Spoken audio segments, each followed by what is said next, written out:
we'll do a clap anyway. So 3, 2, 1. Let's see if that works. Give it a second or two. You're doing the opening. Oh shit! Oh god! Great start. Right. Okay, let's try again. Hello and welcome to another episode of NOTSTEAM Productions of the still yet untitled podcast. It's me, your not usual first voice that you hear. It's the dulcet tones of me, Liam Davies. Hello, guys. And as always, joined by Me, Grimshaw. That's him. That's me coming at you. I'm doing the intro today. So how do you like them? You're taking the full lead, not just the intro. You're taking the full lead. Yeah, I sort of did the script for today, and I may have cannibalised one or two of your other ones that didn't get through. Didn't make the cut in other episodes, but they make the cut in my script. To be fair, that's what they're there for, though, aren't they? Yeah, of course. So yeah, thanks for that. You did half my job for me. As always, I like just being helpful.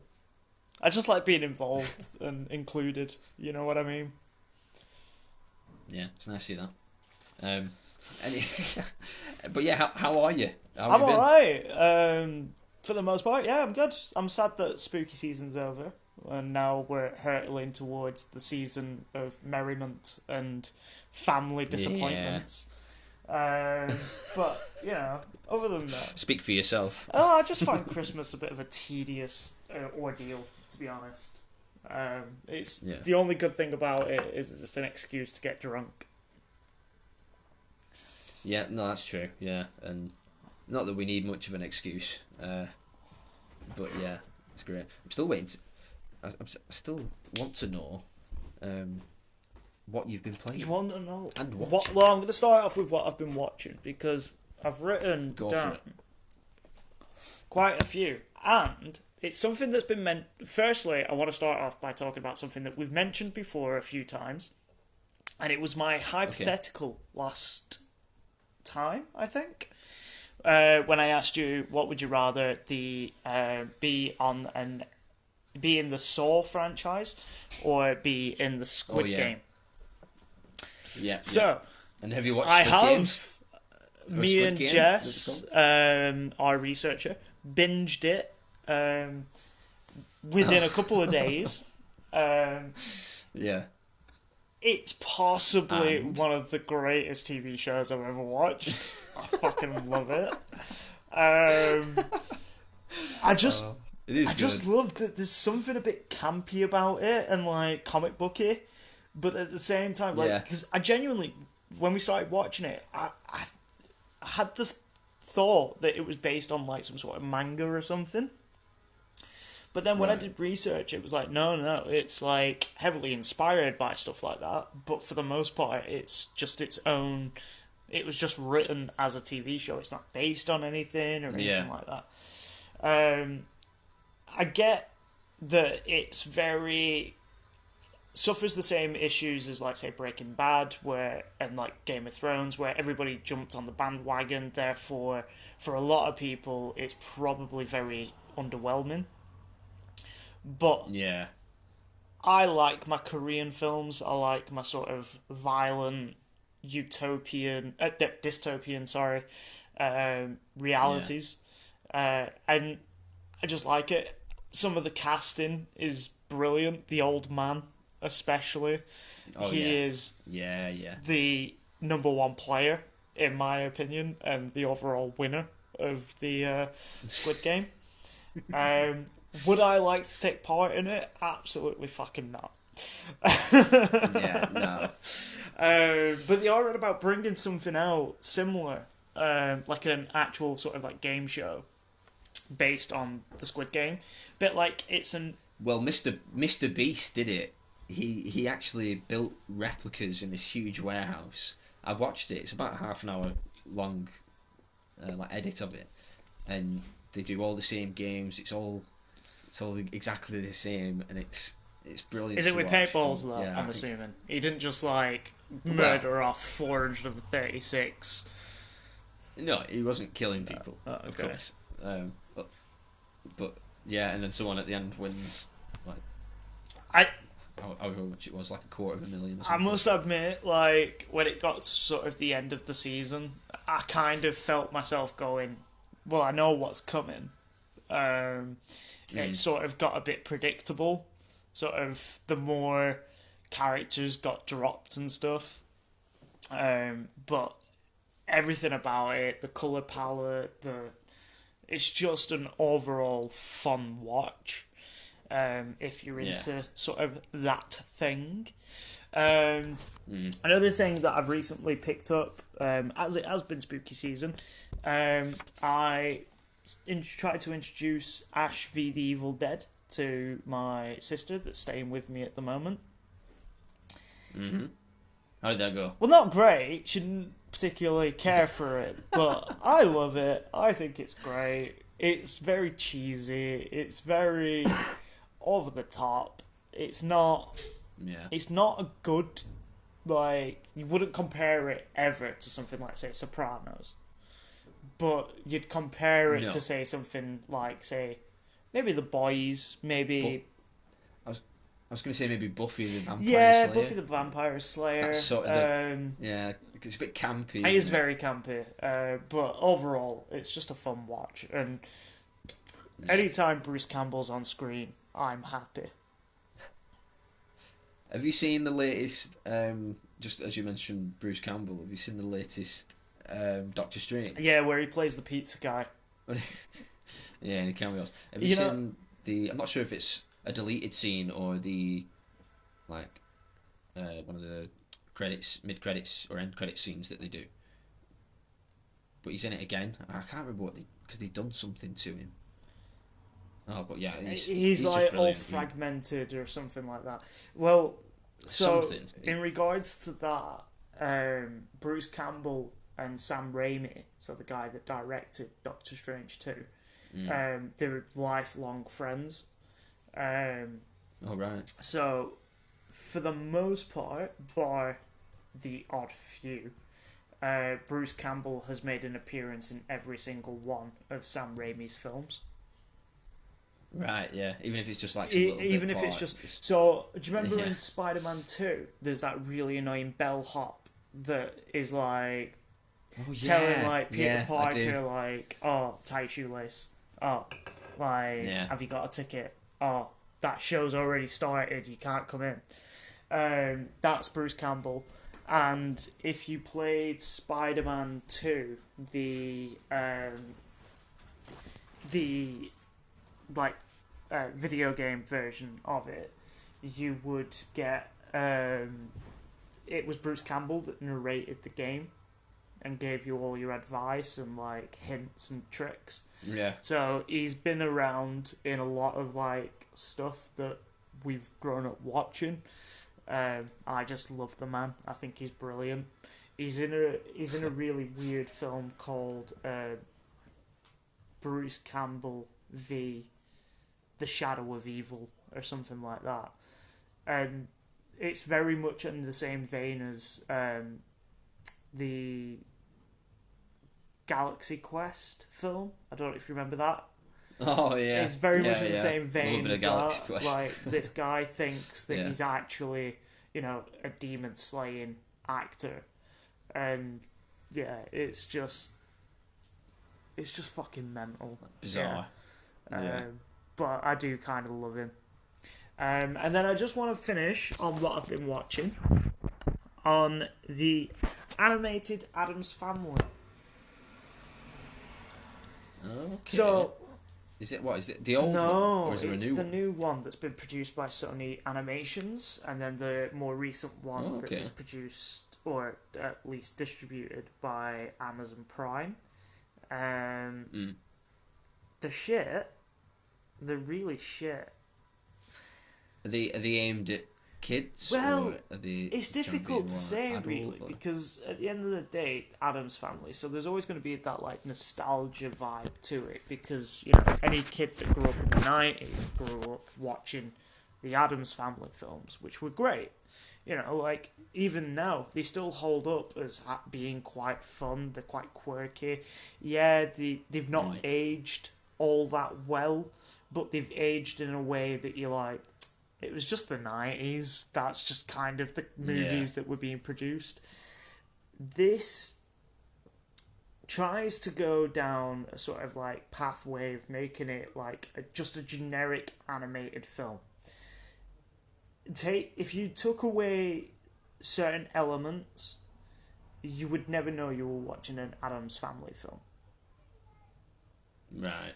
And it really misses out on like the charm of like the originals with Christina Ricci and Angela Houston, and like, you know, the ones that we grew up watching that had that like amazing sort of contrast of dry comedy and just slapstick, you know. But the animated movies just don't do them justice at all. Yeah, that's a shame. Yeah, yet another reboot. Yeah. That is just. Although I am kind of looking forward to the Netflix series based on Wednesday Addams. That's just going to follow her and sort of be her story about her navigating high school. I could see it going both ways, but I'm hoping that they're going to do it some justice. Yeah, you'll have to tell me, because that I ain't watching that. That's all you know. So what have I been playing? Oh well, so to kick off, you're gonna hate me, because the week after Spooky Week, I've actually been playing a horror game. Fuck's sake. Which not like me at all, but the only reason I'm playing it is because it came to Game Pass. Like, it is on Switch as well. It might be on PlayStation as well, but it's like £16, something like that. But of course, free to me. So I downloaded it, started playing it. It's got like strong PS1 vibes in that it's like an indie game, and it's sort of pixel graphics, but what's it called? Like that's a good shout. It's called Signalis. It's like Signal. IS at the end. Signalis. So I was pointing one of those games out to Jay the other night, because if I remember rightly, it's a guy and he produces like really low budget horror games with like PS1 graphics. And if I remember rightly, that's like one of his latest projects to drop. Yeah, it's just come out like over the weekend, like last week or so, and yeah, it's really quite tense. You play like this like android thing, like android lady, that's supposedly been sent on a mission to some research facility that's gone dark, and it's got strong sort of like early Resi vibes with like the underground like facility and whatever. And yeah, it's just really good. There's like loads of puzzles. Combat's quite difficult and unforgiving. There's like ammo's quite scarce, and I've only found I've probably been on it for like 3 or 4 hours, and so far I've only found like a pistol, a shotgun, and a flare gun. So, just getting slightly off topic, but I just kind of want to delve down this little rabbit hole. But like, because you've just described like the ammo scarce and stuff like that, which is basically sums up like Last of Us and a lot of the sort of AAA game space that we have now, of that like crafting mechanic, which, you know, where, you know, ammo is really scarce. Resident Evil's always had like a crafting mechanic where you can like sort of like build your ammo. But like say something like Silent Hill, and there was never really a crafting mechanic. Is that something that you enjoy in video games? Is that like when ammo is scarce and you've got every bullet counts, or do you prefer picking up tons of ammo and just being able to like? I think it depends on the game. For me, in something like The Last of Us, it makes sense that ammo would be really, really sparse. That you wouldn't be able to find it in many places. Yeah. That would so that makes sense. But in a game like Doom, I don't know, exactly, or Uncharted, say, for another Naughty Dog example, like you'd need ammo, and there's ammo everywhere. Everybody's got guns, so it really depends. I'm not sure if I like a crafting mechanic, or again, I think it depends on the game. Like, it needs to make sense. There's some games that use a crafting mechanic really, really well. Yeah. And then there's other games where crafting mechanics just sort of ruin it. So I actually, only because I've been playing a lot more of it recently, Elden Ring. I'm close to completing it. And I take my time with From Software games because I'm all about scaling, so that when I get to New Game Plus, I can sort of like rush it.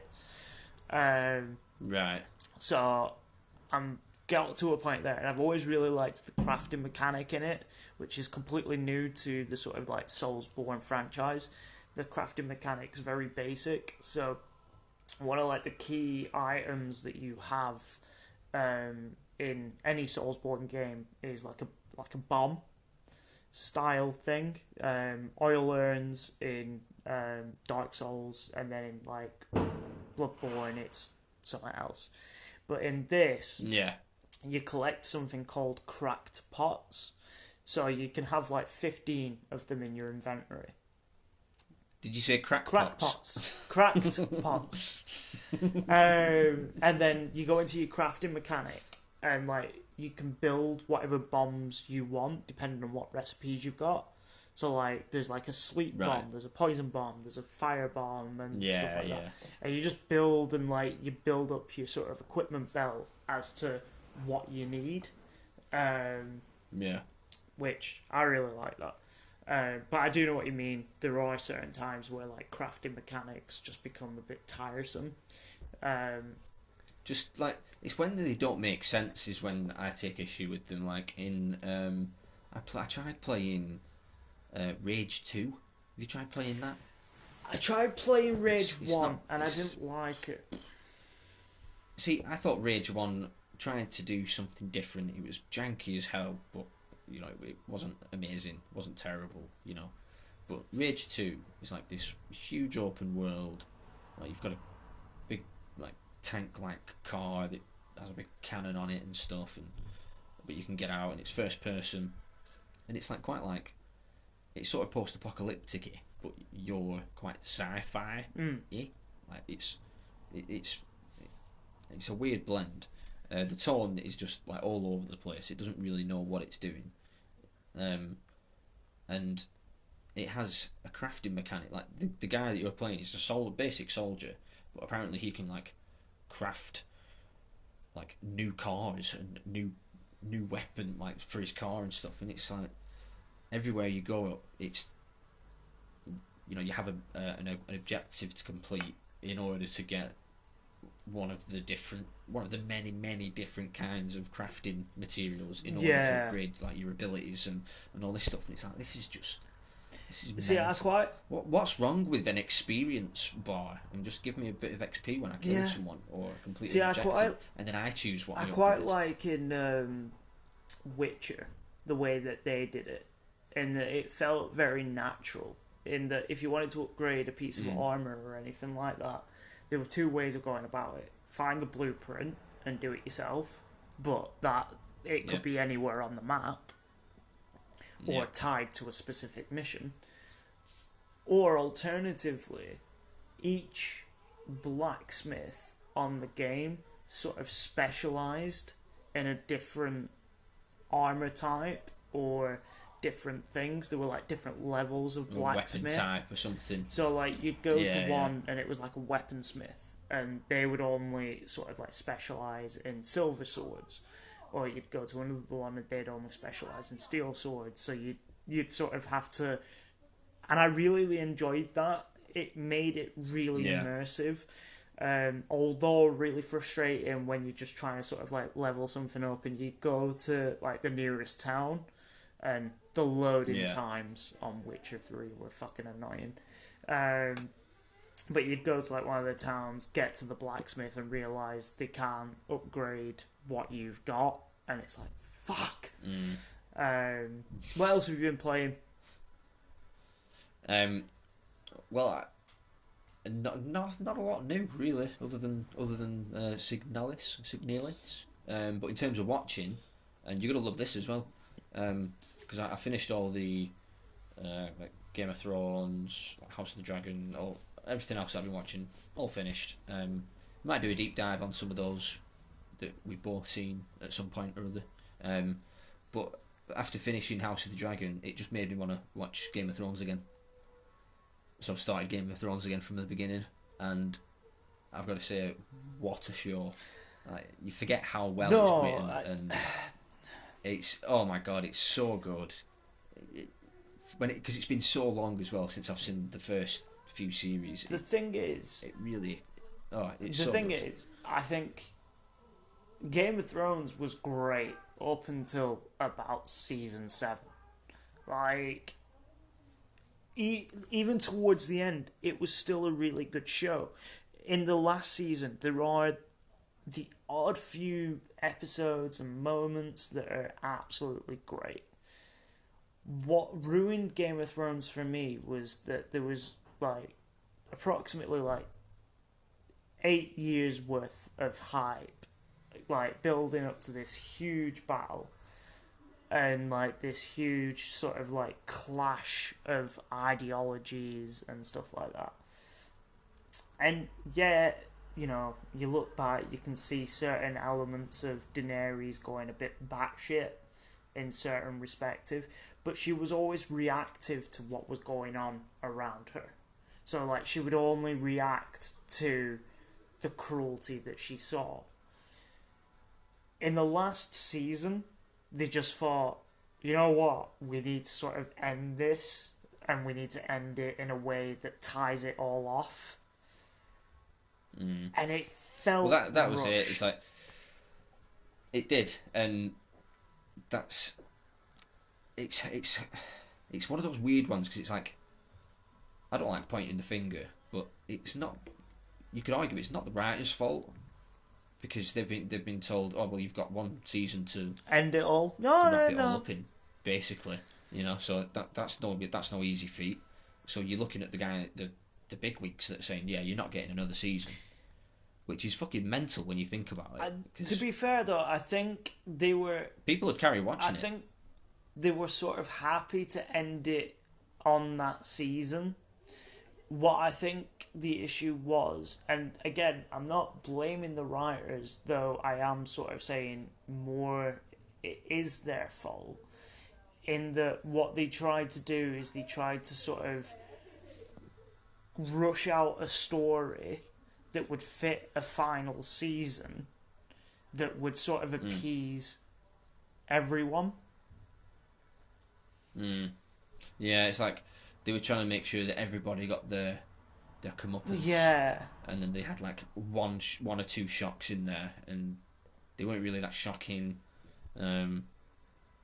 Still, some of the storylines were great, and I don't really want to talk or think too much about the end, because I'm on series 3 at the moment, so I don't want to think too far ahead, because I don't want to remind myself of what's coming. Because you remember like the key moments, but there's lots of little bits that you forget about that you're just like, oh yeah, shit, and yeah, just it's so good. Like Tyrion Lannister, what a character. There's some brilliant characters. I love the relationship between Tyrion and Bronn. Those two are fucking brilliant. And shout out to the guy that plays Bronn. I can't remember his name. but great shout. He's really good in Black Mirror. He's got like I don't know why, but I just think of him as having like a pirate sounding name. Okay. Well, yeah, I don't like know his name could be like Roland Blackbeard or something. I don't know. Hey, Roland. See, it's a good name. I'm looking forward to our next meeting with Roland Davies. Davies. Yeah, me too. Davies. Yeah.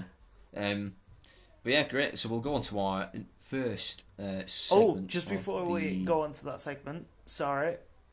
Oh. You I am surprising you. I just want to quickly mention that I've watched the first season of Witcher. I've not got around to watching the second season yet, but you've not seen series 2? We started it and we've just fell off it straight away, and I don't know why.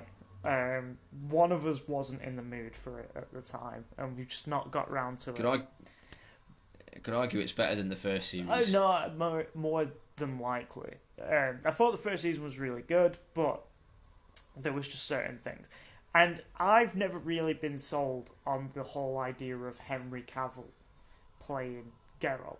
However, Liam. Why?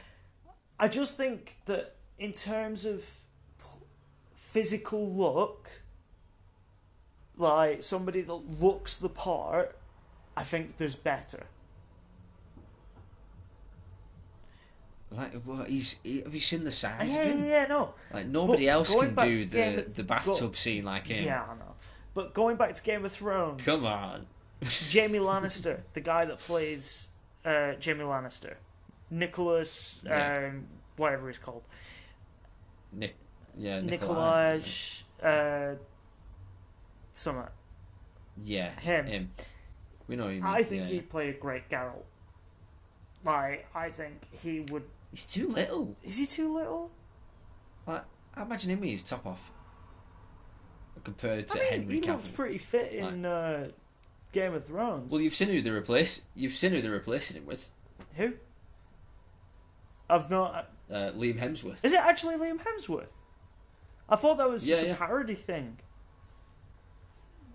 No, they've announced, Yeah, but I thought it was like a parody thing. I didn't think it was actually Liam Hemsworth. Oh! Yeah. So Liam Hemsworth's doing it, and he's one of the he's got Hemsworth blood, well, so he's going to look good in a bathtub. All I'm going to say is, have you seen the reason why Henry Cavill's left? Yes, because he's coming back as Superman. Oh, I saw something else I was reading on... it was on my news feed this morning on my Google thing when I went across. Right. And it said that it was due to creative differences. Oh, so I heard it was because... well, it might just be speculation, I'm not sure, but yeah, I heard that it was because I know that he's been announced as coming back as Superman. To be fair, I do like him as Superman. If we're doing a little bit of news, I do like him as Superman. I think he's perfect for Superman.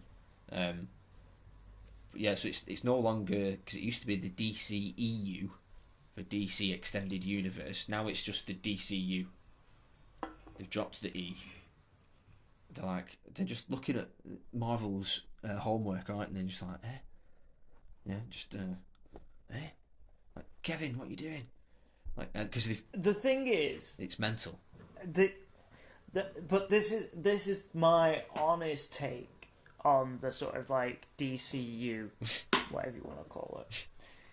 DCU have got some films, right, for their like extended universe, whatever the fuck they want to call it. But they've got some films that are top tier.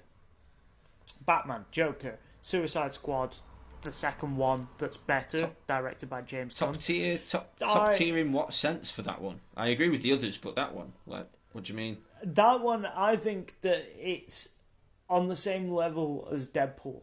The second one, not the first one. Oh right. Yeah. Oh, I found it so fucking funny when I was watching it. I just like the cast. I like the characters. Maybe it's just because it feels like a bit of a more adult Guardians of the Galaxy, but I kind of loved it, and I honestly think that was a top tier movie. I also really won't call it a top tier movie, but I also really like the Harley Quinn one where it's just her and the Birds of Prey. What's wrong with you? I just found it more fun.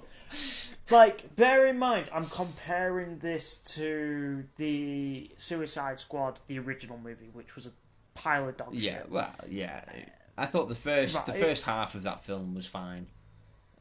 Like introducing everyone, like getting the group together. Quite enjoyed that. Yeah, but still. But then it ended with two CGI monsters fighting each other, and you're like, well, yeah, great. It's not what I signed up for. Second one is far better. Don't get me wrong, I'm not poo-pooing the second one. It's not really a second one, is it? It's like a... It's the remake, reboot. Yeah, it's a strange one. Because they weren't even that far apart, really, when you think about it. Like, only 5 years, something like that. Yeah, and I love that they've spun that off into the Peacemaker TV show, which is, I know I've spoken about that before, but yeah, you need to give that a watch if you get a chance. That's brilliant. I do kind of want to watch. What's that on? I don't know. Which, regardless, lends us on to our next segment. Oh, perfect. That was a lovely little segue. Yeah, so thanks for that. Always paying attention. Hey, that makes one of us. So yeah, I want you to tell me about. Well, I'm just gonna have a little chat about our favourite streaming services, and why. I guess. I'm just picking the one out for this. And I might poo-poo one or two others. I've got a few sort of shout out ones. I've got some that I do want to shit on a little bit. Yeah. Overall, I'm a bit disappointed with my answer. Okay. But I kind of thought about it. I thought about what content's coming out on it. I thought about what access you have in regards to it, and everything like that. And my only answer for the number one sort of streaming service that I use, Amazon Prime. Yeah. See, that was when I was gonna Prime. That was when I was gonna give Prime a TV shout and out Prime to. Video. Yeah. I agree that. Fuck Jeff Bezos though. Well, yeah, but you know, he doesn't have that out to do with it, does he? No, I know, but the money still goes through him, yeah. and it makes me sick. But some of the original stuff that they're coming up with is fantastic. Some of it. Boys, Man in the High Castle, Preacher, Rings of Power, Mr. Robot. What's there's loads. that one called? What's that one with Jack Reacher? That's pretty good. Not watched that, but what's Skinny Pete? No, not Skinny Pete. Sneaky. Do you know what I mean? Pete. Sneaky Pete. Yeah. Sneaky Pete. Yeah, I've seen the first series. That was pretty good. First series of that was really good. A lot of really good stuff, and not just that. Like, it gives you access to other subscription services, which I know are technically add-ons, but some of the ones that they give you access to are actually really good. We've recently got one through Amazon Prime called like BritBox. Gives you access to all things like Father Ted, Black Books, Friday Night Dinner, all the sort of like Channel 4 style comedies. It sounds like UK TV Gold on demand. Effectively. But we don't have access to a net TV network. Yeah. I haven't watched TV in ages. Exactly. Yeah. So it gives you access to stuff like that, which, you know, it's not too much. I think it's like $3.99 on top of. Yeah. So it's not too bad. but we've been using that more so because Coop's been with us, and we're trying to show her like some of the old school TV shows that we love. But yeah, Amazon Prime's probably my favourite. Yeah, it's a good shout. It was a close second to mine, which I just want to touch on yours actually, because I got one of the old add-ons. I think it was Stars TV or Stars something. Because they had an offer on. I think it was £2 a month for 6 months. So I got that, and I watched some of like DC again. What's that? It's like, what's it called? It's a DC one. Swamp. And the Swamp Thing. No, it's sort of their version of like X-Men in a way, but kind of like a fucked up X-Men. It's got Timothy Dalton in as like their Professor X. Oh, that's gonna do my nut in. What's that called? Oh, Penny Dreadful. No, it's DC. There's it's got oh my god, I'm googling. Googling during recording. Yeah. Googling during recording. Doom Patrol. Oh, yeah. I wouldn't really call that. Wouldn't call it what? Yeah, I suppose. I wouldn't really call it X-Men, eh? Well, it sort of is. I just meant that because they live in a house, they've got a guy that's in charge of them all. They're all sort of misfits. Like, it's. You know, I was kind of thinking more like Umbrella Academy. I suppose, yeah, it's probably closer to that. Yeah, that's fair. I do want to make an honorary mention to two. Crunchyroll, an anime subscription service that I've used several times over the years, and one that I've recently subscribed to called Shudder. Whilst I still think that their selection of horror movies is shit, because I can't find one that grips me the way that I want to be gripped. But what they do have is some really cool documentaries on cursed movies, and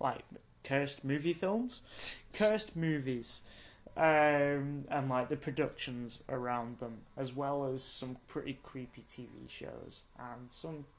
If you're bored and you just want a good sort of like scare, they've got some shitty movies that you can watch. Yeah. Fair enough. We're not sponsored by them, which is a shame. Yeah. Well, speak for yourself. I'd rather this next one sponsor us. Because mine I've gone for, if you couldn't guess already, is of course Disney Plus.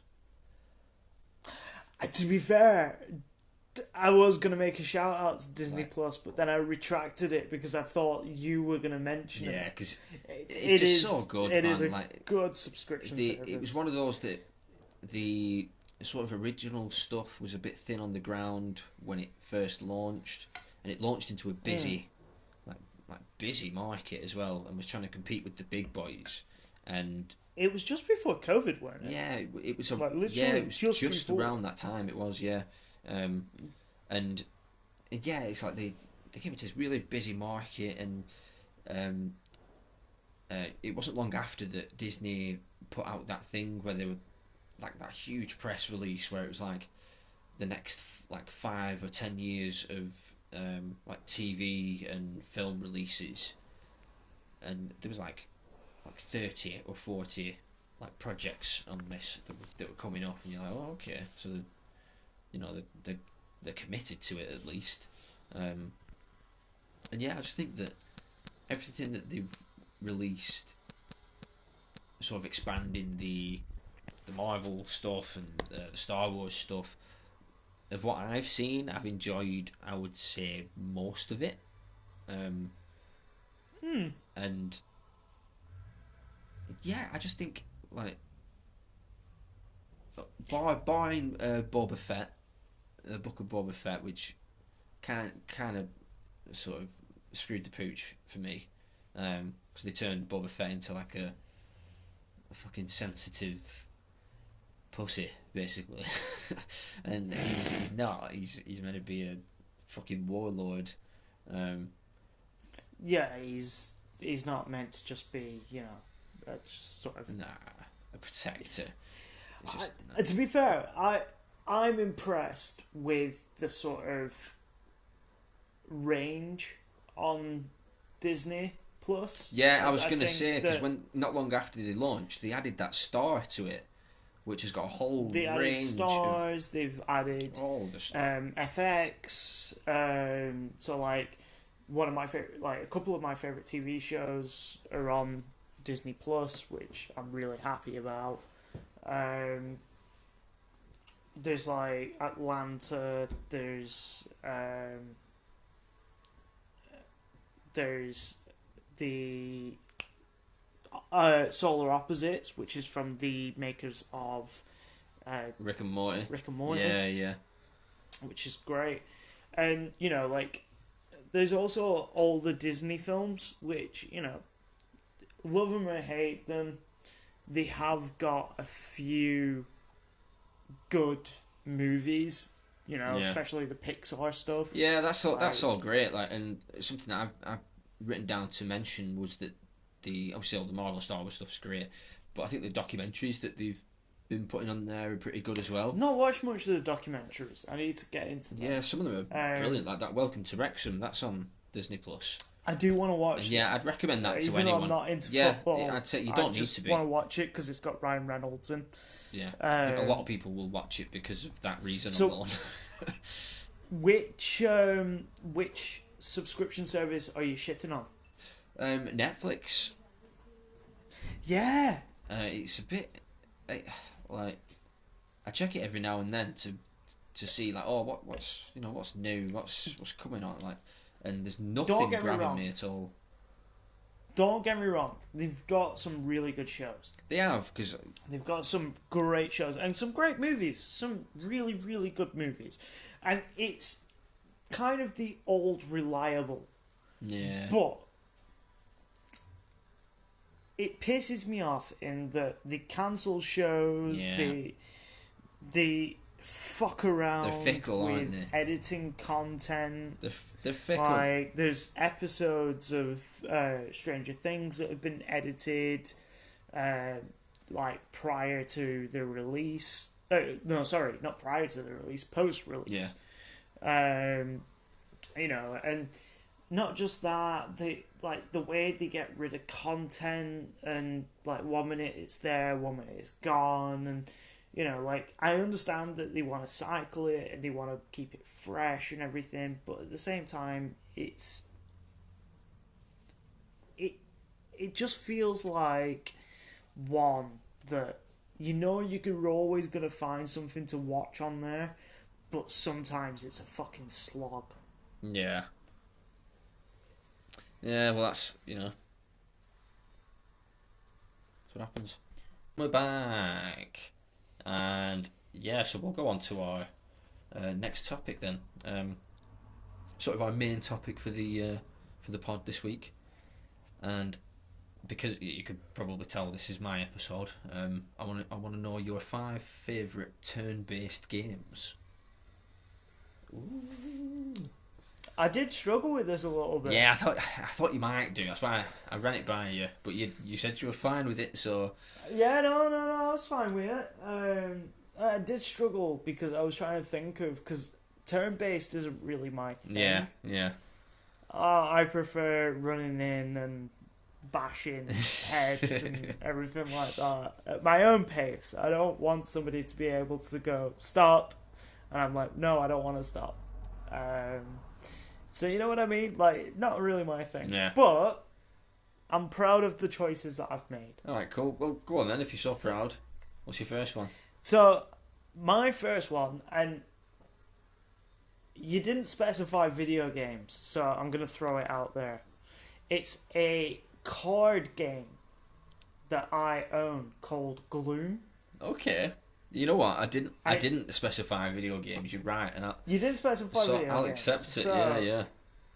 So it's the only one on my list that is a card game, but it's one of my favorites because basically you get these see-through cards, and each player adopts a set of 5 cards, and they are your family. And the whole objective is that your opponents are trying to make you as miserable as possible before killing you. Okay, that sounds fun. And then whoever is the most miserable at death wins. Right. So it's just a fun little game, and there's like so if you're the most miserable at death to win, then you wouldn't be trying to make your friends. You know, you wouldn't be trying to make the opponent miserable. Because there's modifiers, right? Okay. So there's modifiers where it's like, oh, you're attacked by a gang of puppies, plus 12 happiness. Right. Yeah.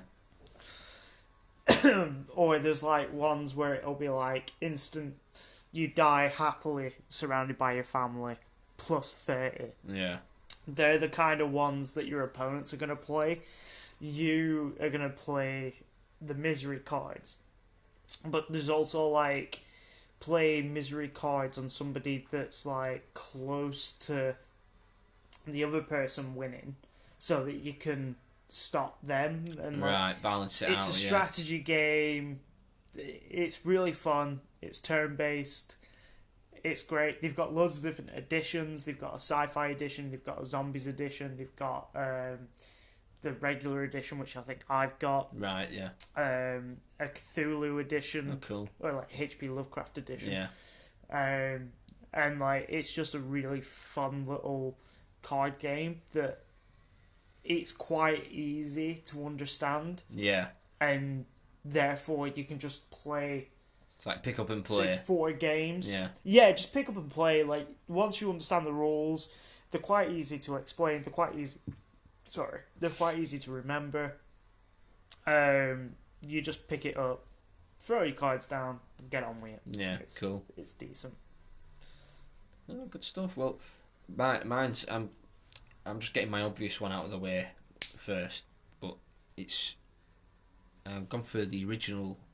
Well, I don't know if you could call it the original XCOM, but XCOM Enemy Within. So like, sort of the first in this iteration of XCOM, I guess.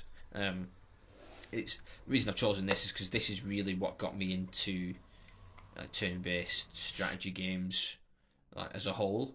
And it's not just the sort of the tactics side of it, where like the combat or what have you. I love the overarching strategic element to it as well, where you're working on different research projects to upgrade stuff, or you'll have different like missions that pop up, and you don't have to do the missions, so it's like a little bit of a balancing act, and it's like they have the whole permadeath thing with your troops. How you can customize and create all your own troops if you wanted to, and give them all their own names. You can even give them like a backstory. It's things like that. So one of my sort of earliest experiences with sort of one of those games, because I adopted a PC from my stepdad. And it had a bunch of like the games that he used to play on it. You adopted it. I adopted it. He was after getting rid of it, and I was like, no, like I'll have it. And so it basically lived in my room. And one of the ones that he had was Command and Conquer. Was it Command and Conquer? Yeah, technically not a turn-based game. Or Red Alert. Yeah, Command and Conquer Red Alert. That's the game. Yeah. There was one that he had, and you played. It was turn-based. And you played as Albert Einstein sends a bunch of people back in time to kill Hitler. Does it? Yeah, that's the premise of the game. I missed that history class. I remember it. Yeah, that's nuts. That does sound like a Command and Conquer sort of thing. But yeah. But it was turn-based. They're not turn-based. They're real-time strategy games. So are they? Yeah. So it's real time, like literally, there's no turns. You just It's real time. Maybe I'm thinking of it. I don't know. All right, fair dues. Yeah. Another one, just while we're talking about ones that got me into them. Did you ever play the Final Fantasy Tactics games? Yeah. Like I played. Oh no, the Tactics ones. Yeah. They were the PSP ones. I think I had one on Game Boy Advance. I think I had one on DS as well, perhaps. Okay. Definitely Game Boy Advance. That was the one that. So got me they into were like a spin-off. I never played them. I have played Final Fantasy, which is obviously a majority of them are turn-based. Yeah, this was a different kind of turn-based. This was closer to XCOM, and like there was like a grid system, and you could only move so far, and you had like different classes of troops and stuff. And yeah, so that was like the first one that really got me into it, and I quite enjoyed that. But I remember it being like fuck hard, and I was like 10 when I was playing it, and I was like, no chance. But yeah, go on. What's your next one? Have you ever? Oh yeah, my next one. Let me get it up. You're such a good podcaster.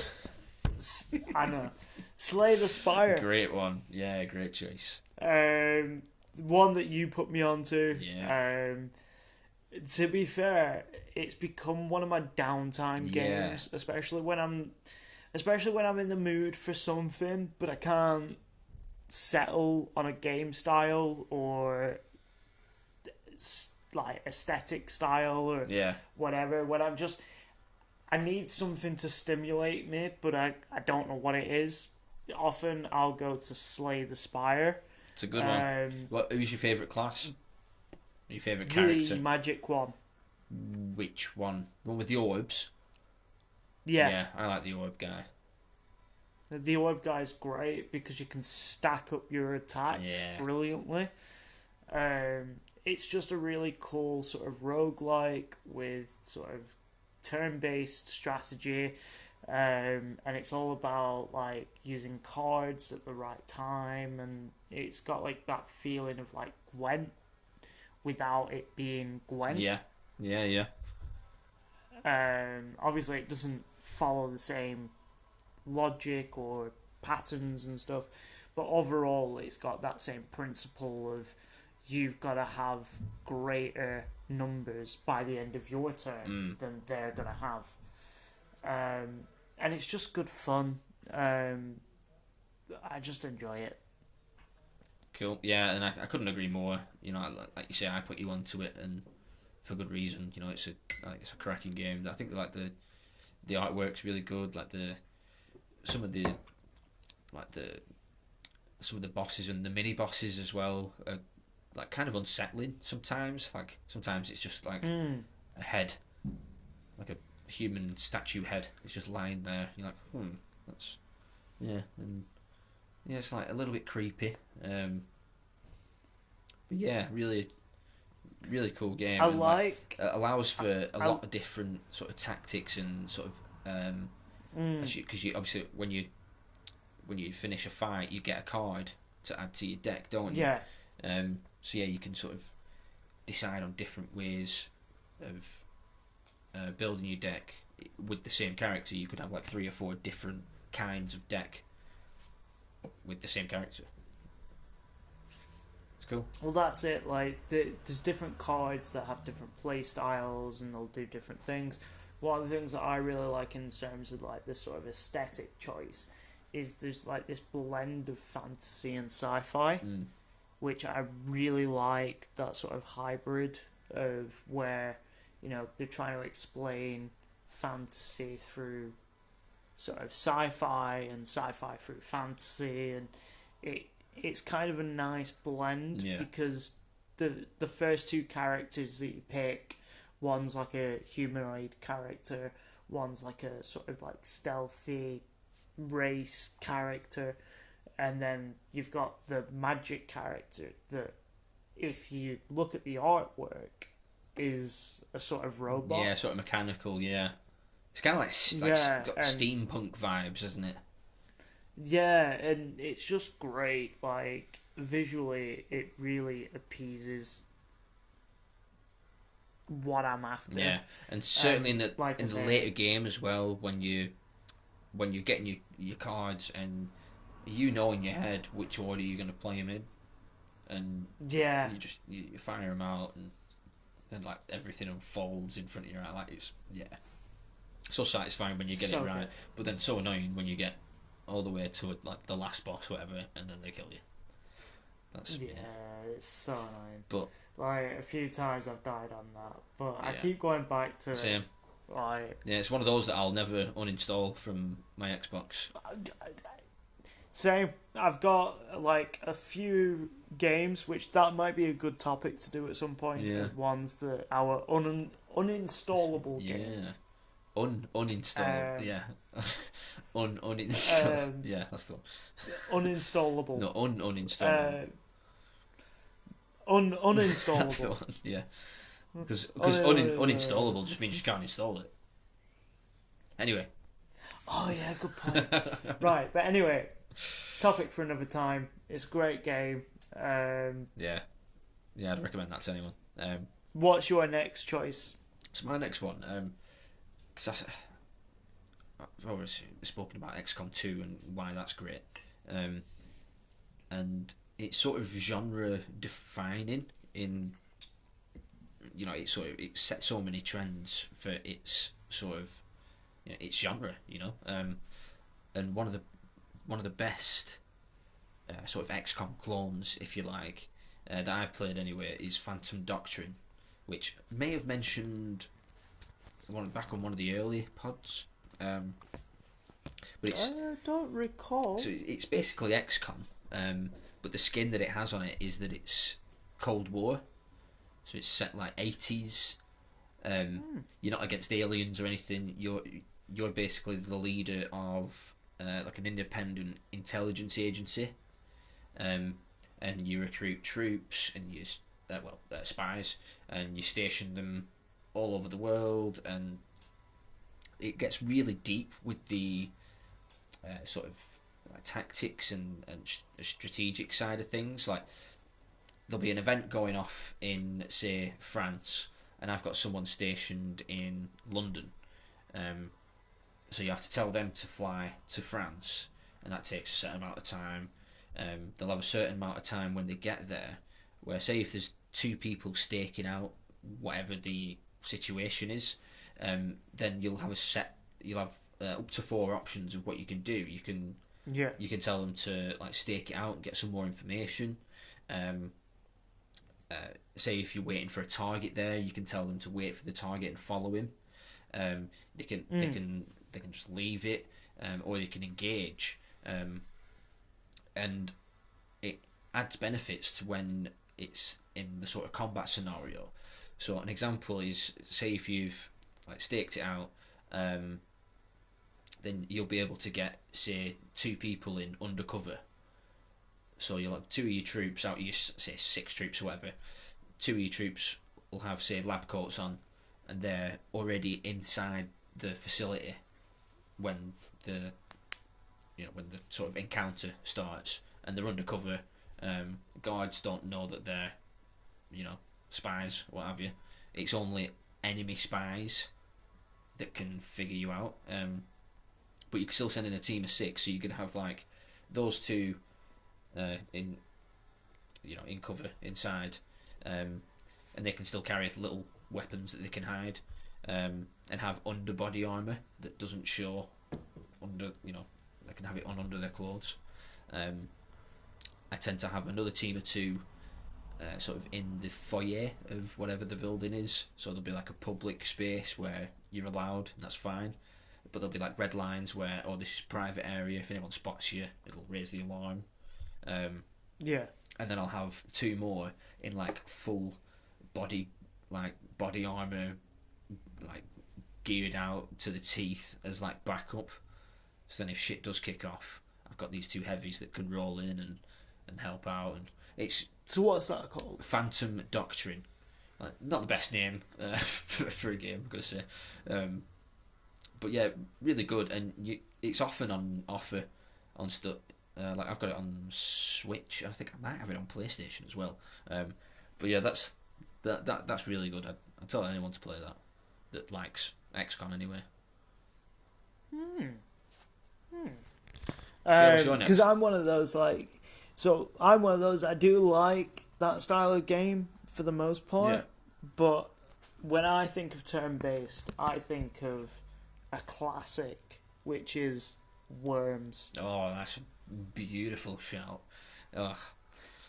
I remember like one of the very first video games I ever fell in love with was Worms. Yeah. Back on PlayStation 1.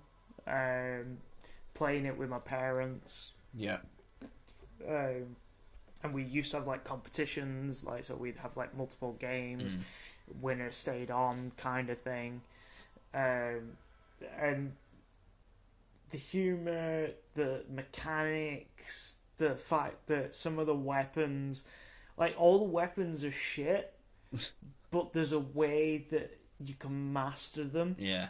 If you just spend the time to do it.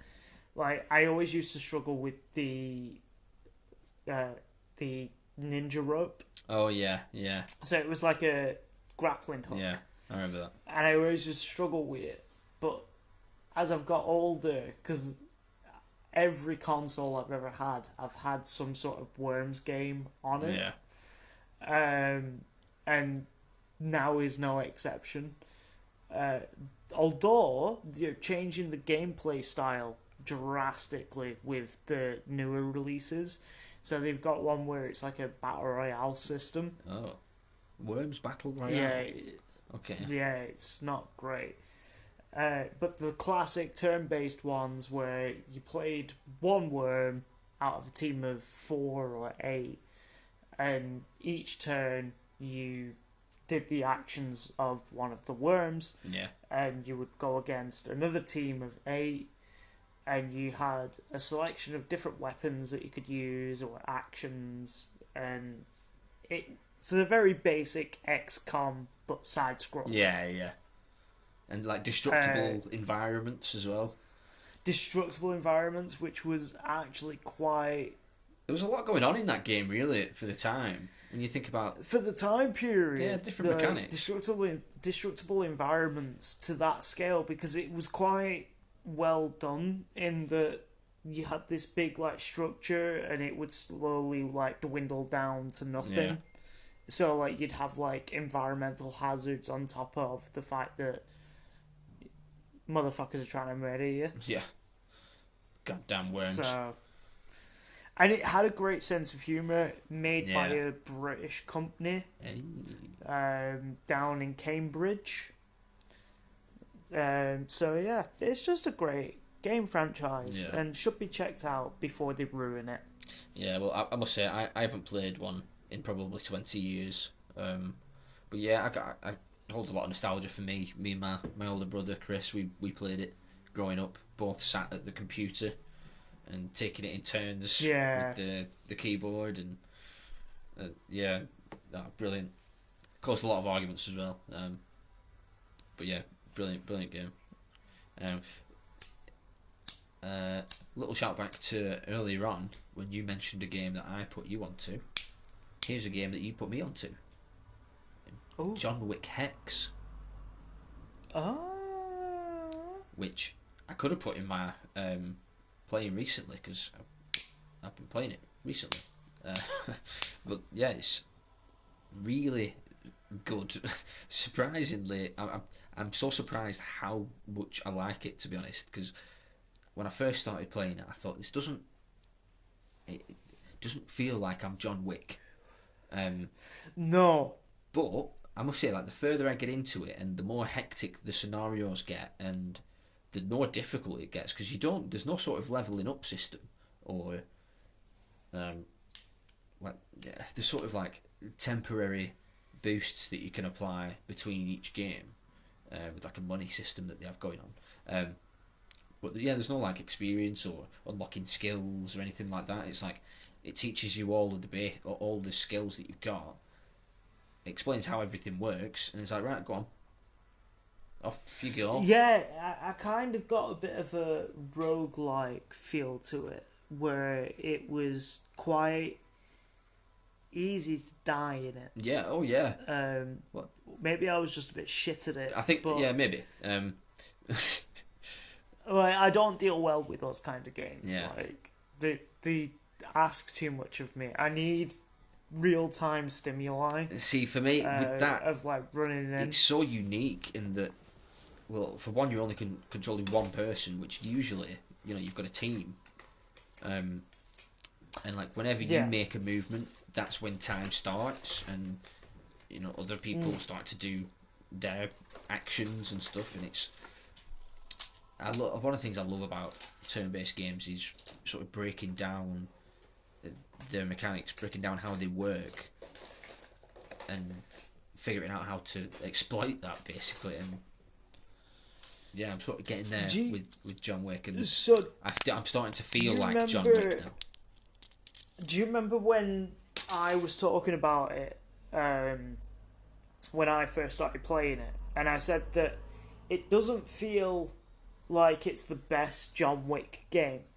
No. If you had to, but that it's got a certain polish to it, but I couldn't explain what that polish was. Yeah. Like, it's brilliantly made. It does feel good. Yeah, no, it's brilliantly made. Beautiful game. It's not necessarily what I wanted. It's enjoyable. Yeah. That's it. If you said to someone, describe a John Wick game, they'd basically describe something like Max Payne. Max Payne. Yeah. Like Max Payne, but with some karate. Like gun fu. Which I always felt that Max Payne lacked a really good hand-to-hand combat system. Yeah. I know it maybe wouldn't have fit, but like that style of like slow motion and like Matrix bullet gymnastics. Yeah, like Matrix style movements with like hand-to-hand combat. Like imagine Last of Us but with Max Payne physics. Yeah. How brilliant that'd be. Yeah, well, we were saying like it's not the John Wick game that we expected, but I'm glad that it exists. Yeah, I like it. It exists. It's such a unique little curio, and I think it does really well. I'll be honest, I haven't been paying attention to the story in it. I don't really care when it's like little cutscenes and with it's kind of unrememberable. Yeah. Like, you don't really care much for it, but hats off to him for trying. It's not why I'm there, I don't watch John Wick the films because of the story, and the performances. Oh no, I don't care about any of that stuff.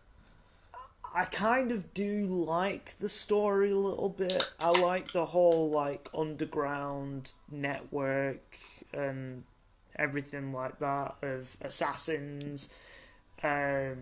Overall, when I'm watching a John Wick film, I'm watching for the combat sequences and stuff like that. But I do appreciate the story a little bit of like the sort of network of assassins and stuff like that. I think that's kind of cool. Don't get me wrong, I like John Wick films, but it's if you're not going there for John Wick shooting people in the face, then why else are you there? Well, that's it. I do still think that we deserve a good John Wick game. We've had one. Like, we just spent 5 minutes talking about sorry. One. Yeah, sorry, wrong terminology.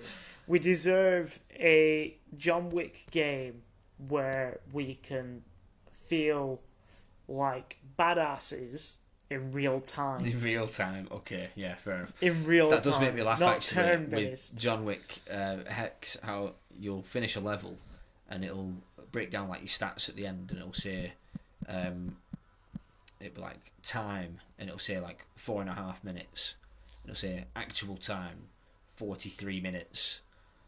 Yeah. Like I'm taking like a minute on each turn, like And I noticed when you start a new game, it's like, oh, what difficulty? There's like the normal base difficulty, or there's one where you have to make a decision within 7 seconds. That just saying that sentence gives me anxiety. Do you remember Do you remember Max Payne 3? There was the New York minute difficulty setting. No. So, if I remember rightly, you had to get a kill every 15 seconds. Or else what, you just die? Yeah, the game would just end. Oh. And you would die, and you would reset, and you had to get a kill every 15 seconds. What about the periods where there's like longer than 15 seconds where there's no people to kill? So it would kind of rush them bits, right? And it would like pause in bits without enemies, so that you weren't sort of dying. But then the moment enemies appeared, it was a case of every 15 seconds you had to kill. And it didn't stack. Yeah. It was 15 seconds, like, each time. It was difficult. But so go on. What's your next one? My next one, classic Pokemon. Oh. Why has it not been mentioned already? Well, that was the last one on my list. So, yeah, we can both have a chat about this. It's the OG, you know. It's brilliant. I fucking love Pokemon. Yeah. And I get really attached to the bastards. Yeah. Like, do you ever do that thing? Like, whenever you, like, met up with somebody else that had Pokemon, and you'd have this sick-ass team, and, like, absolutely, like, everybody you came across in the game world, you would annihilate. Yeah. But then you'd come across, like, your cousin or something who'd also have Pokemon. They would, like, be like, oh, I'll challenge you. And they'd just thrash you within, like, a couple of seconds. And you'd be like, no, that's not how this goes down. I still have a vendetta with one of my friends because of a Pokemon battle that never actually happened. That never happened? I blocked out my memory. Oh, okay. Nice. But I have a vendetta about it. Yeah, I remember playing like first. It would have been Red and Blue, and me and my brother with the wire connecting our Game Boys, so that we could battle and trade and stuff. Yeah, he always used to beat me. But you know, he was 2 years older than me. He understood what he was doing a bit more than I did. I remember the Game Boy Advance version where you got that like little thing that you slotted on the back of on the back of your console. That was great. I still love them. Like even now, I still play Pokemon games. Like they are just something nostalgic about them. You know what you're getting with them. Some have been better than others. See, I'd get one of the newer ones if I could find it. If I could find one on cheap, like one of the Switch ones. Yeah. But what's your favourite of the franchise? Probably the second generation, the gold and silver ones, because they had. I think you started in Johto, like the island Johto, and you did like the 8 gyms, did the Pokemon League, and then it's like here's the first island and all the gyms from the first game. You're like, what the hell? Like it's the best end game in gaming history. Love it. See, for me, it was the first remake of Blue and Red. Right. For Game Boy Advance. Yeah. And it was Leaf Green and Fire Red, yeah. Fire Red. And they were both great because they were the ones that I initially... Shit, I'm fucking sneezing. They were the ones that I originally started playing on Game Boy Color. It was Pokemon Blue that I had. And then they came out on Game Boy Advance with like better graphics and more colour and like new features. So I remember getting that. I remember going into the store in Accrington to buy it. Yeah. I actually remember going in like with my pocket money and being like, yeah, I want that. Yeah. And like taking it away and just binging that game for months. Oh yeah, years. One thing that's always pissed me off on every single Pokemon game, the inability to go back and battle people again. Oh, they brought that in on some of them. On some of them, Like the last one I played on DS had that. They'd ring you up and be like, "Oh, I'm ready for another battle," and then you go. Oh no! What I mean is just being able to just go up to any character at any point that you've battled in the past, And battle again, and speak to him. Just battle him again. Yeah, but it'd make the grind a bit too easy. Do it for, I don't know, do it for money, do it for a liver, I don't know, just install it into the game.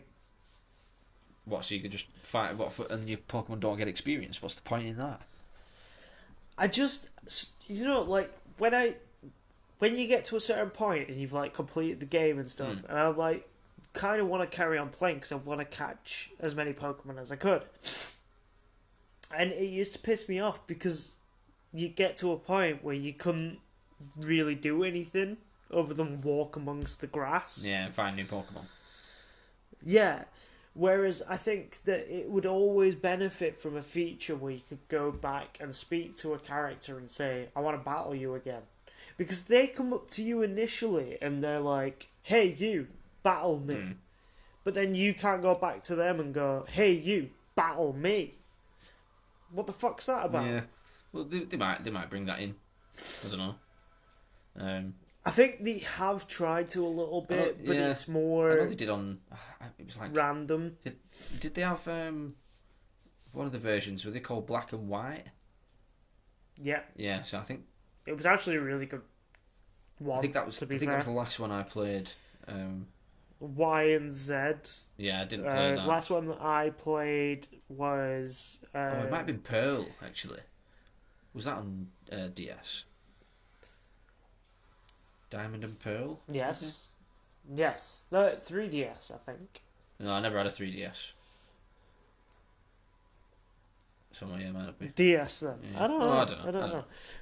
But we're getting off topic. Yeah, so my next one. I might have mentioned this before as well. Like, it's got a terrible name. It's the worst name of any game I'm going to mention today. It's called Mutant Year Zero Road to Eden. That's Mutant Year Zero, and that's just one sentence. Like, there's no. I think I've seen this. And then there's an ellipses. Road to Eden. So it's basically like it's a blend of like real time exploration as these sort of people who have mutated into animals, or they were born as like. Yes, I have seen this. Like anthropomorphic animals. Not played like, it though. Weird. And yeah, so there's a guy with a pig head. He's your tank. There's a duck. He's sort of like your specialist, like your sniper. There's a moose that breathes fire for some reason. There's a fox that's got the most annoying fake English accent ever recorded. But the combat's brilliant. Like it's very XCOM-y, the combat, like grid based and turn based and all that stuff. But you can actually use the real time exploration to sort of stealth it as well. Like you can go in stealth mode, and enemies have like a ring around them on the ground, and if you go into that ring, they'll spot you, and then combat starts. So what you can do, you can control, because you have a party of 3, you can control one at a time, but you can tell them to follow the one that you're controlling, so you'll all be walking in single file, or you can split up. So you can set up ambushes, like you can see where the guards are walking or what have you. Yeah. Like if you're not controlling someone as well, then they don't get spotted by the enemy, even if they walk right past them. So if you're controlling right. So you can get someone in position, then go to someone else, get them in position somewhere else, get all 3 of them set up, and then when they're in the perfect spot, the enemy, that is, tell them to attack, and you get like extra bonuses for stealth attacks and sneak attacks, and you can even have like silenced weapons as well, so you can really use that as a tactic. And yeah, it's quite good, and it's actually not that bad of a story, to be fair, either. It's pretty good, and I'd say if you see that cheap somewhere for like a tenner, I'd say it's well worth it. I have seen it a few times. Like, I've seen references to it and stuff, and it is one that intrigues me. So there was a DLC actually that came out for it that just sort of expanded it and like, brought in some new elements, and that was pretty good as well. Pretty cool. Yeah, I'll check it out. So my last one. Now, I've swapped this out a few times, my last one, Alright. but it's one that I'm going to put in now. It's both South Park games. Oh, okay. The more recent ones. What is it? Fractured Butthole. And Stick of Truth. That's it, yeah. They're both brilliant. They're both turn-based. They're both exactly what you want from a South Park game. They're exactly what you need in a sort of turn-based strategy game. I've heard that they're actually quite accomplished in terms of their combat and their RPG elements and stuff. They're honestly, they're actually really good. I prefer Fractured Butthole over Stick of Truth. Sorry, man. But it's fine. But yeah, no, like, they are really good games, and the humour actually works really well. Yeah, it does. I've never played any of them, because I always think because I never liked any of the Simpsons games. People rave about some of them. I'm like, God, it was a GTA clone. The South Park ones work really well because it's like, you know, like all these like video games where it's essentially trying to be a movie. This kind of plays like a parody of them, whilst also being a South Park experience. Yeah. Well, that's what South Park does, isn't it? They parody stuff, yeah. And also quite an established turn-based strategy game. Yeah. Start with Fractured Butthole. I bet you do. And it's always where you start. And honestly, you'll probably fucking love it because it's like kind of Marvel-y as well, and it just plays a little bit better. Yeah. Honestly, just brilliant. Yeah, well, I may check them out because I'm pretty sure one of them's on Game Pass. So yeah, I might get it downloaded. Give it an hour or so.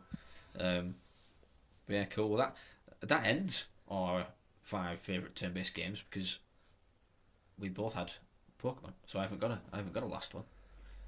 Neither have I. So yeah, that's the end of our 5 favourite turn-based games, which brings us nicely onto. Can I be a knobhead and take a quick break again? Again? Oh, you could have let me finish saying what I was saying, dude. What? Right.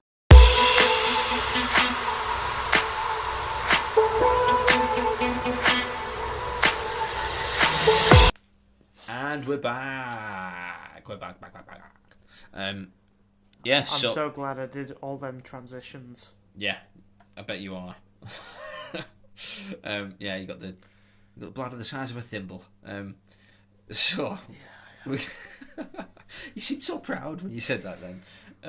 I'm not. It's a weird boast. So it's that time of the week. It's that time of the pod. We've got a Nasiba-verse plug. Yes. How's that for a transition? And I'll put something spooky in between. Yeah. It'll be great. So yeah, have we got a question or am I doing a plug? Yeah, you're doing a plug. That's fine by me. I'm going to bring up one that I've already spoken about before. I'm going to bring up the one that's called Short Stay, which is a Tarino crew special. It's where Bobby, Chihiro, Vol, and the AI known as Log all get up to some crazy shenanigans on a reality station far off on the distant realities of Stasis whatever. I can't quite remember off the top of my head. But basically what happens is they're on like this like cool ass space station, and they get into some sort of Quentin Tarantino level shenanigans. Oh, okay. So there's blood and guts flying. Sort of towards the end, but Tarantino it's not style, necessarily in the way that you'd expect. It's kind of a bit of fun. There's a lot of sort of like quips and stuff. So yeah, it's one that I'm proud about. It's called Short Stay. It's available on my Patreon, and it's part of the Tarino crew series. Cool.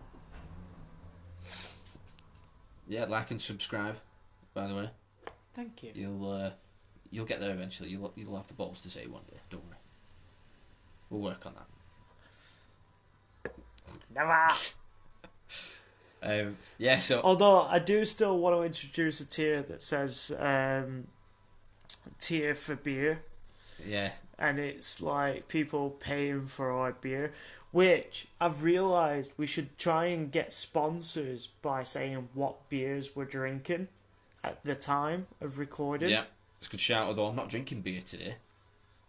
No, you're not. I've noticed that. Yeah, only because we've got plans tomorrow.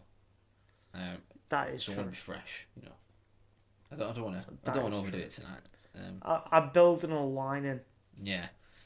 Yeah, to be fair. Well, I'm on vocation. Hop, skip, and juice. I like it. That's what I'm on. Very nice. So, I'm on little Nasibo-verse plug, beer plug. I'm on Fanta, and I absolutely love Fanta. So if Fanta are listening, send me some cans.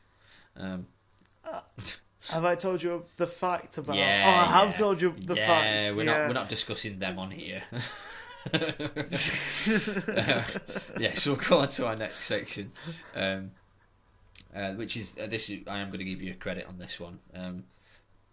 Do we believe it when movies say they're based on true events? This was a question you pondered to me a while back now, actually, and it's a couple of times we've pulled it out, but I think it's an interesting one because I think we have very different views on it, or maybe not very, but like we. Slightly different sides of the fence, I'd say.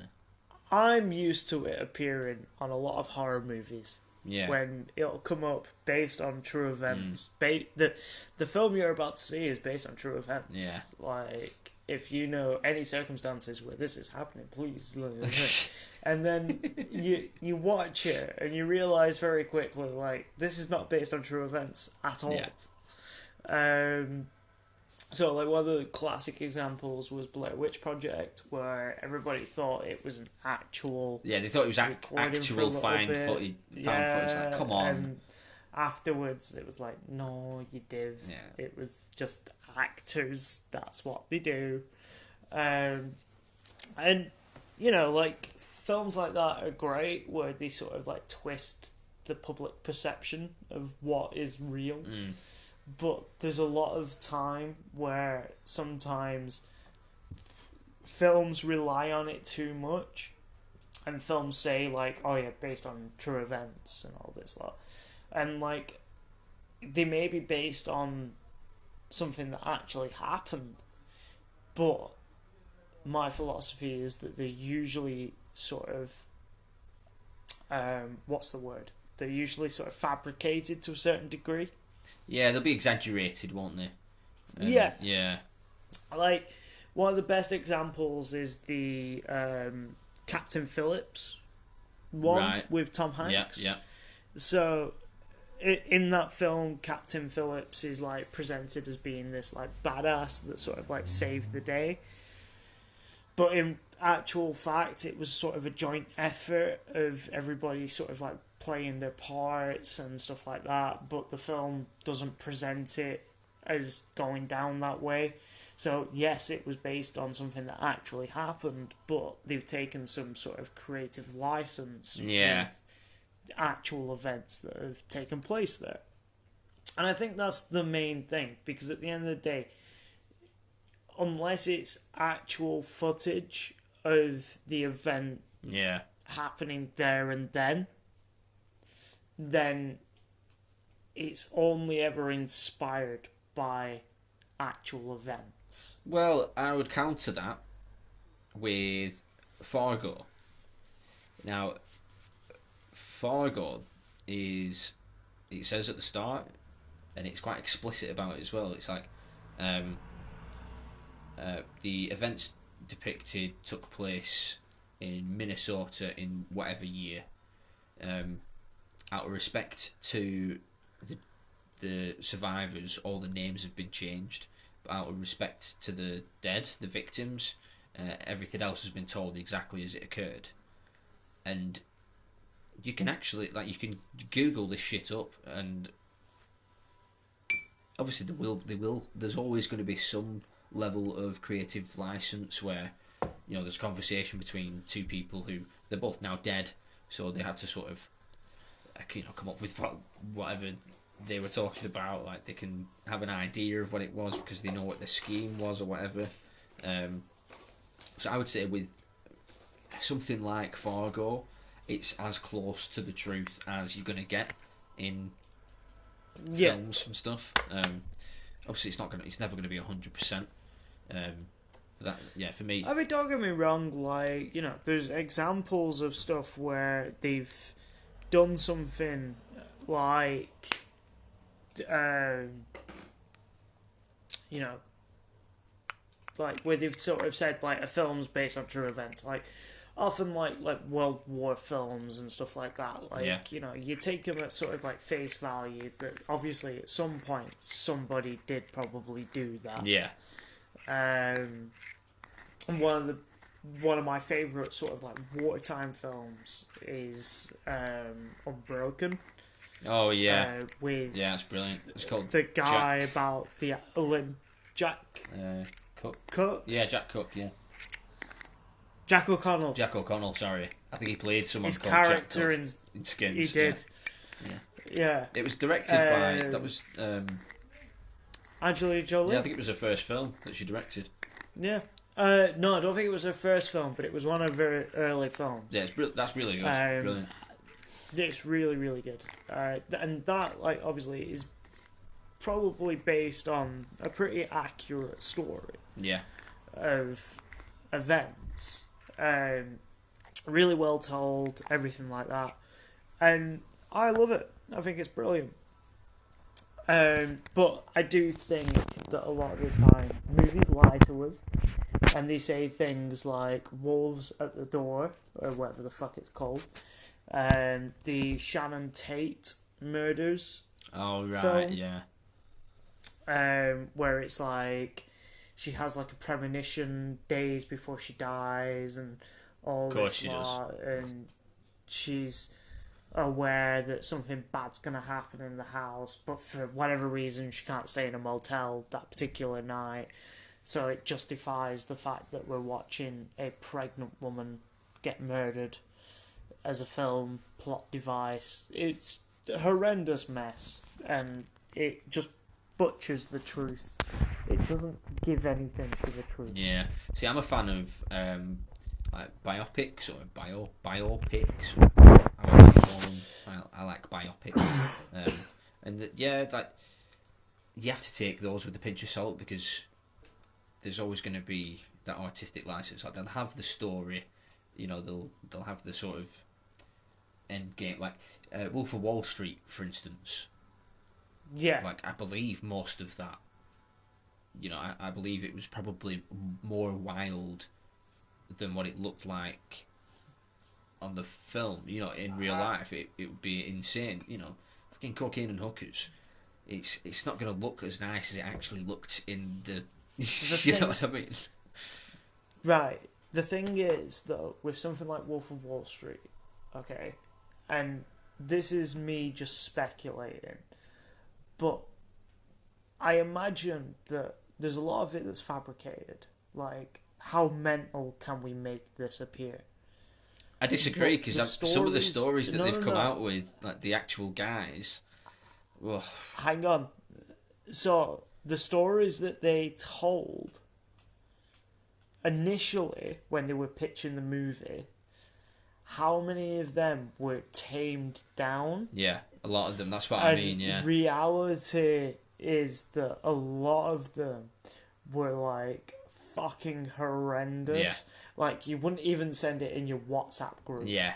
That kind of horrific. Yeah, absolutely. Like, them kind of stories. I think, like, with Wolf of Wall Street and, like, a few others like that, that's kind of where it lies, in that some of it's been fabricated, for sure. Some of it is genuinely true, but it's what's not been told that I really want to know about. Yeah, that's where the good stuff, isn't it? That's the gold mine. That's the shit that comes out in the documentary. Yeah. And you sort of hear about it and you're like, holy fuck, I didn't realise that was possible. But yeah, no, I genuinely think that most films that say this is based on true events, they're not based on true events. Think it depends. They're inspired. I think that largely depends on the genre. I think with horror, it's almost dead cert that you're going to be fed a load of shit. That, you know, they're going to say, oh, based on true events, but then there'll be like some demon eating somebody or something, you know. So yeah, I think you're more likely to get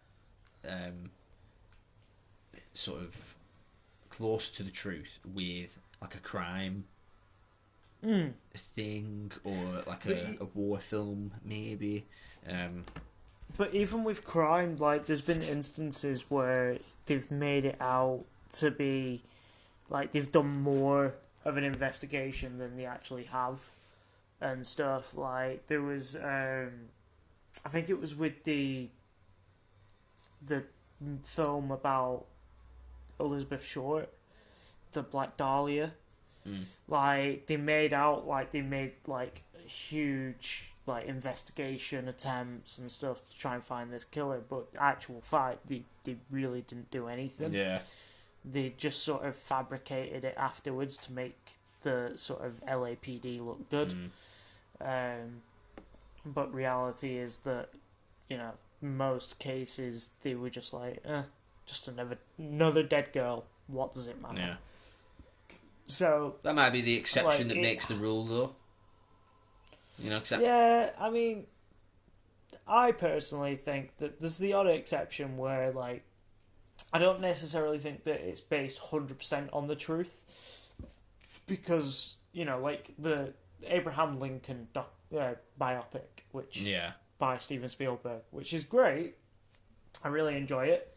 Or I really enjoyed it. I've only ever watched it the once. Is this the one where this is the one where he fights vampires? Yeah, that's the one we're talking about. Yes, yes, that's the one we're talking about.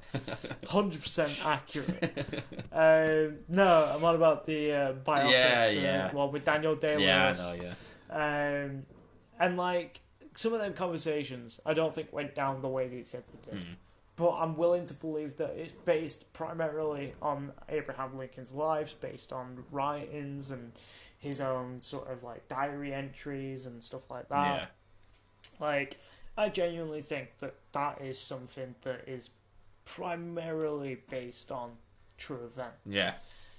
Overall, you can't ever say something's sort of 100% based on true. Yeah. Yeah. Because there's always going to be an element of sort of artistic license where things get changed, or things get omitted because they don't quite fit the narrative for, say, a particular time scale. So, like, you know, you've got a 90-minute plot. You can't be looking at, like, what the next door neighbour from the other side of the road. So, you know, you've got to focus on what was there and then. But I do challenge most films that say based on true events. I'll sort of try and do my research. Yeah, I quite enjoy a little like Google search, like either during or after the film, and be like, oh, actually, like that was it's quite close to what they were saying, or be like, oh, that was a good casting. Like he looks a lot like the chap from real life, you know, stuff like that. I quite enjoy. So yeah, like we've seen some great ones recently with, like, say, Rami Malek as Freddie Mercury. Yeah. And Taron Egerton as Elton John. And then there's that guy that's recently played Elvis, which even though I've not seen the film yet, and I've heard it's not. He looks like him. He's got the look of him. He does look like him. So yeah, that he looks pretty good. Yeah. I'm kind of eager to watch that at some point, even though I have heard mixed reviews about it. Yeah, I have. But yeah, I think that's cool. I think so. To sum up on that, it's like sort of judge each film by its merits, I guess. Yeah, just just sort of. I mean, do your research. Yeah, like don't believe a film tells you. Don't believe a film is based on true events just because it tells you it is. Yeah. Like, usually they are inspired. Like, there's the brilliant example of the Strangers film, which is a shit film, but it has one of the creepiest moments of all time towards the end. And that's inspired by an actual crime that took place. Yeah.